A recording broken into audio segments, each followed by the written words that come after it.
My name is Maya, and I thought picking up an extra weekend shift at Evergreen Nursing Home would be easy money. I was so wrong. You're taking Mrs. Henderson in room 204, Karen, the head nurse, said when I arrived Saturday morning. She was a woman in her late 40s with sharp eyes and an even sharper tone. Okay, what do I need to know about her? I asked. She's difficult, Karen said, crossing her arms. Combative, refuses medication, screams at staff. Most nurses won't work with her anymore. Just give her the medications on schedule. Don't let her manipulate you with sob stories. These elderly patients can be dramatic.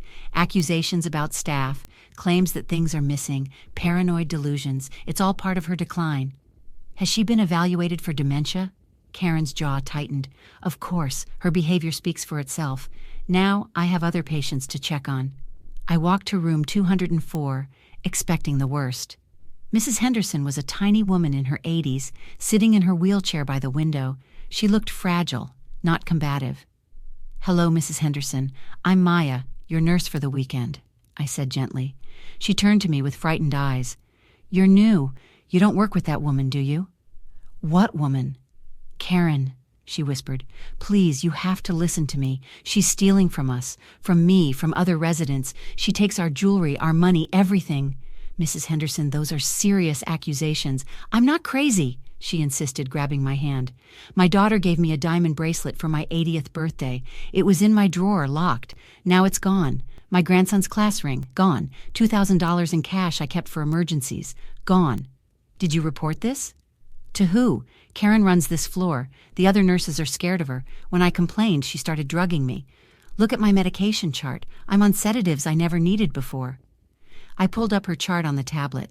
Sure enough, she'd been prescribed heavy sedatives starting 3 months ago, right after a note that said, patient becoming increasingly agitated and making false accusations against staff. Mrs. Henderson, how many other residents has this happened to? At least 5 that I know of.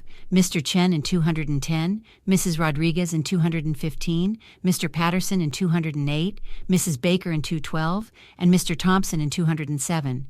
We're the ones Karen calls difficult. We're the ones who noticed things missing. Karen appeared in the doorway. Is she bothering you, Maya? Time for her medication. Actually, I wanted to review her prescriptions first, I said carefully. Karen's expression hardened. The doctor prescribed them. Just give them to her. I need to understand her medical history first. It's my first time with her. Fine, but don't let her fill your head with conspiracy theories. She's confused. Dementia patients often think people are stealing from them. After Karen left, Mrs. Henderson whispered, I don't have dementia. My last cognitive assessment was perfect. Check my file. I did. She was right. Her cognitive scores were nearly perfect for her age. That night, I couldn't stop thinking about Mrs. Henderson's allegations. The way Karen had been so dismissive, so quick to label her as confused, it felt wrong. Sunday morning, I arrived early and went straight to David Chen, the weekend administrator. David, I need to talk to you about something serious, I said, closing his office door. What's going on, Maya? You look worried. I think Karen is stealing from residents. Mrs. Henderson told me about missing jewelry and money. She claims it's happening to multiple patients. David leaned back in his chair, his expression troubled. That's a huge accusation. Do you have any proof? Not yet, but Mrs. Henderson mentioned specific items. Her daughter's diamond bracelet, $2,000 in cash, her grandson's class ring. She also said other residents are victims. Mr. Chen in 210, Mrs. Rodriguez in 215, Mr. Patterson in 208, Mrs. Baker in 212, and Mr. Thompson in 207, all of them labeled as difficult patients. The residents could be confused. Mrs. Henderson's cognitive tests are perfect, I interrupted, but she's on heavy sedatives prescribed 3 months ago, right after she complained about theft. The timing is suspicious, David. Really suspicious. What are you suggesting? I'm suggesting that Karen might be drugging residents to keep them quiet about the theft. Look at the pattern. Resident complains about missing items. Resident gets labeled as difficult and confused. Resident gets put on sedatives they don't need. David rubbed his face. If this is true, it's criminal. But if we're wrong, we could destroy an innocent woman's career. Then let me investigate.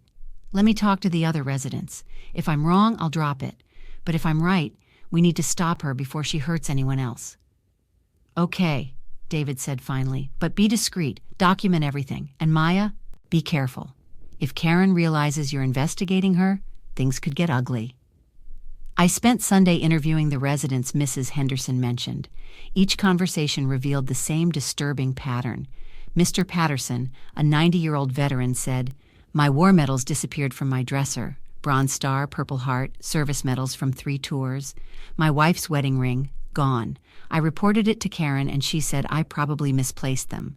When I insisted they were stolen, suddenly I'm on medication that makes me sleep 16 hours a day." "Do you remember when this started?" I asked. "About 4 months ago. My daughter noticed the medals were missing when she visited. I told Karen, and within a week the doctor had prescribed new medications. My daughter questioned it, but Karen said I was becoming confused and aggressive. I've never been aggressive in my life. Mrs. Rodriguez told me my savings bonds, my daughter's gold necklace, my late husband's watch, all gone. Karen said I must have misplaced them, that I should stop worrying about material things at my age. When I insisted they were stolen and demanded an investigation, she had me put on sedatives. Now my family thinks I'm losing my mind." "Did your family see these items before they disappeared?" "My daughter wore that necklace at her wedding. I showed her the savings bonds just 2 months before they vanished. These things existed, Maya. I'm not making this up." By Sunday evening, I had documented statements from 5 residents, all describing the same pattern: valuable items disappearing, complaints to Karen, then suddenly being prescribed unnecessary sedatives that conveniently made them seem confused and unreliable. I called my friend Marcus, who worked as a private investigator. "Marcus, I need your help. I think I've stumbled onto elder abuse and theft at my workplace."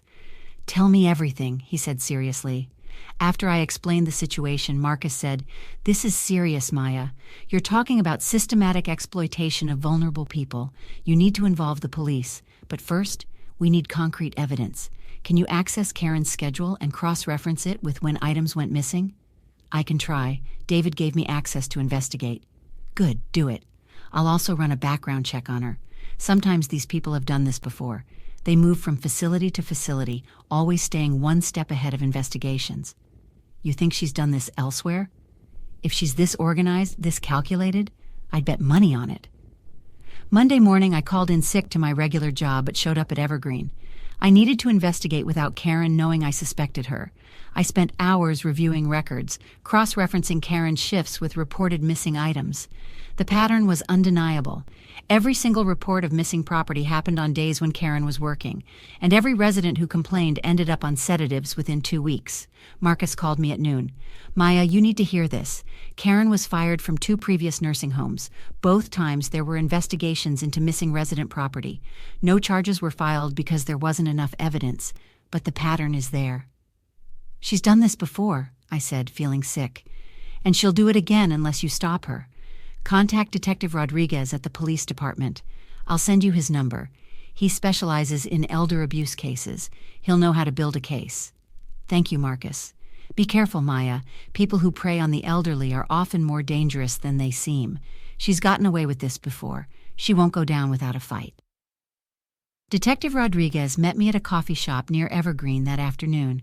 He was a serious man in his 50s, with kind eyes and a notebook already open. "Tell me everything and don't leave out any details," he said. I showed him my documentation, resident statements, medication records, the timeline of complaints followed by sedatives, Karen's employment history from Marcus's investigation. "This is good work, Maya," Detective Rodriguez said, reviewing my notes.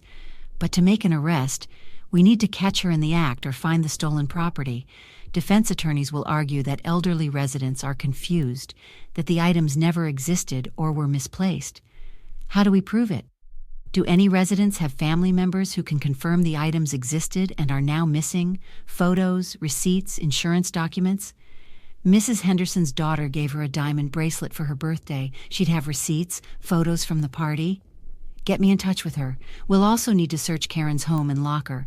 I'll start the warrant process, but I need family members to file official reports. The more victims who come forward, the stronger our case." Over the next 3 days, I coordinated with 5 families.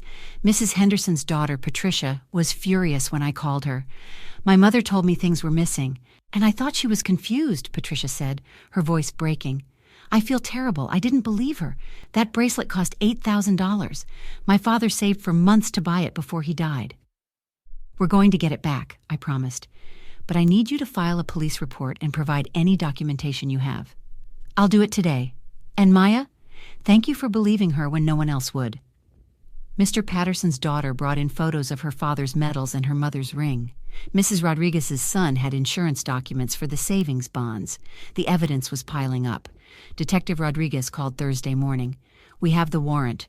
We're executing the search of her home and storage units today. Can you keep Karen at work until 2 p.m.? I'll make sure she stays. And Maya, when we make the arrest, stay back. Let us handle it. Sometimes people become violent when they realize they're caught. At 1:45 p.m., I was at the nurse's station when my phone buzzed. Detective Rodriguez texted, "Found everything. Coming to make the arrest." My heart pounded as I waited.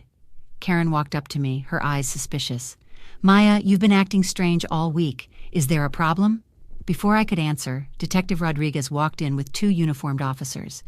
"Karen Mitchell?" Detective Rodriguez said. Karen's face went pale. "Yes? You're under arrest for multiple counts of theft, elder abuse, fraud, and conspiracy. You have the right to remain silent. Anything you say can and will be used against you in a court of law." "This is ridiculous," Karen shouted, backing away. "Maya, did you do this? These patients are confused. They make up stories. This is a witch hunt." "We found your storage unit, Karen," Detective Rodriguez said calmly, stepping forward with handcuffs. "Jewelry, cash, war medals, family heirlooms from at least 15 different residents spanning 3 nursing homes. Your storage unit is essentially a trophy room of your crimes." "I don't know what you're talking about. Someone must have planted those things." "We also have security footage from a pawn shop where you sold several items last month," Detective Rodriguez continued, "and bank records showing deposits that match the amounts stolen from residents. The evidence is overwhelming." "I want a lawyer," Karen said, her voice shaking. "That's your right," Detective Rodriguez replied, handcuffing her. "You're going to need a good one." As they led her away, Karen screamed at me, "You just ruined my life over some old people's confusion. They won't even remember this next week." "No," I said firmly, my voice steady. "You ruined your own life when you stole from vulnerable people who trusted you to care for them. You drugged them to keep them quiet. You destroyed their credibility so no one would believe them. You're not a victim here, Karen. You're a predator." David appeared beside me, watching the police car drive away. "Maya, thank you. Without you, this would have continued for years. How many more people would she have hurt?" Mrs. Henderson wheeled herself out of her room, tears streaming down her face. "Is it over? Is she really gone?" "It's over, Mrs. Henderson. They found everything she stole. You're going to get your bracelet back." She grabbed my hand. "You believed me. You actually believed me." The trial happened 4 months later. I testified, along with 12 elderly victims and their families. The courtroom was packed with people whose loved ones had been victimized.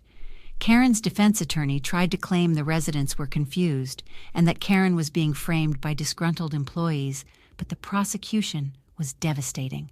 They presented the storage unit full of stolen property, Karen's history of being fired from 2 previous facilities under suspicious circumstances, the pattern of prescribing unnecessary sedatives to silence complaints, security footage from pawn shops, and bank records showing unexplained deposits. The prosecutor stood before the jury. Karen Mitchell didn't just steal jewelry and money. She stole dignity. She stole the credibility of her victims. When they complained, she drugged them into silence and labeled them as confused. She weaponized her position of trust to prey on the most vulnerable people in our society. The jury deliberated for 3 hours. "We find the defendant guilty on all counts." The judge sentenced Karen to 8 years in prison for multiple counts of theft, elder abuse, fraud, and conspiracy. She also had to pay restitution of over $200,000 to her victims. "Miss Mitchell," the judge said, "you violated the sacred trust between caregiver and patient. You exploited people who depended on you for their basic needs. This court has no sympathy for predators who target the elderly." Patricia hugged me outside the courtroom. "You gave my mother justice. That bracelet meant everything to her. It was the last gift my father gave her before he died." "She deserved to be believed," I said. "So many people didn't believe her. Her own family doubted her, but you listened." Mrs. Henderson got her belongings back, including the diamond bracelet and her grandson's ring. Within weeks of stopping the unnecessary sedatives, she returned to her vibrant self. The difficult label disappeared because she'd never been difficult. She'd been drugged into silence for fighting back against abuse. David promoted me to head nurse on that floor. I implemented new policies: mandatory security cameras in common areas, two-person verification for all resident belongings, quarterly independent audits, and a confidential hotline for residents and families to report concerns without fear of retaliation. 3 other staff members who'd been too afraid to speak up about Karen's behavior thanked me privately. One nurse admitted, "I suspected something was wrong, but I was scared I'd lose my job if I said anything. Karen had so much power here." "No one should have that much unchecked power," I said. "That's how abuse happens." I think about that weekend shift often. I almost didn't take it. I almost dismissed Mrs. Henderson's claims like everyone else had. But something told me to listen, to investigate, to trust that this frightened woman knew exactly what was happening to her. Revenge would have been easy. Exposing Karen on social media, ruining her reputation without proof. But justice was better. Justice meant she couldn't hurt anyone else. Justice meant her victims got their belongings back and their dignity restored. Justice meant 8 years for her to think about what she'd done to people who couldn't defend themselves. Mrs. Henderson told me later, "For months I thought I was losing my mind. Everyone said I was confused. Even my own daughter doubted me. You gave me back my sanity." I learned that the hardest residents often aren't difficult at all. They're desperate to be heard. Mrs. Henderson wasn't combative. She was terrified and fighting to protect herself the only way she knew how. She was a warrior in a wheelchair, and no one saw it until someone finally listened. Have you ever encountered a situation where someone in a position of trust was abusing vulnerable people? What would you have done if you'd been in my situation? Like and subscribe for more stories about people who refused to be victims and fought back the right way.